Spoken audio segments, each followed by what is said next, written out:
शेवटी काय झालं? अवकाश प्राप्त झाले. तुला सांगते, अगदी विज्ञानपर्यंत अर्धव पातळी. पूर्णपणे विचार करणार या चंद्रासुराला आपल्या जीवनात पाताळ भुवन सोडलं.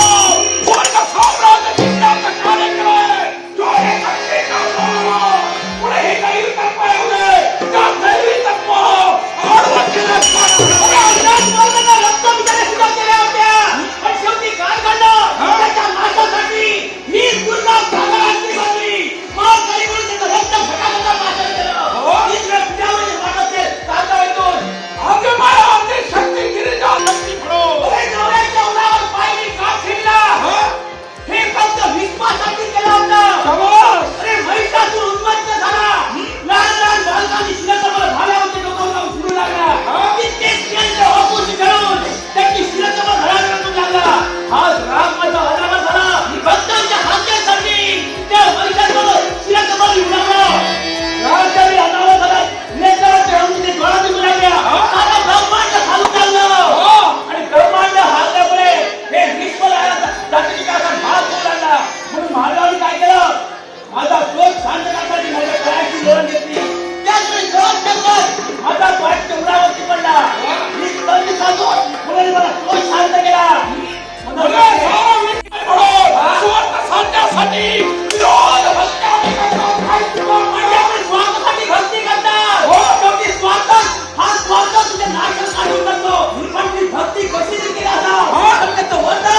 जिरवा म्हणजे आपापल्या जागी जिरवा.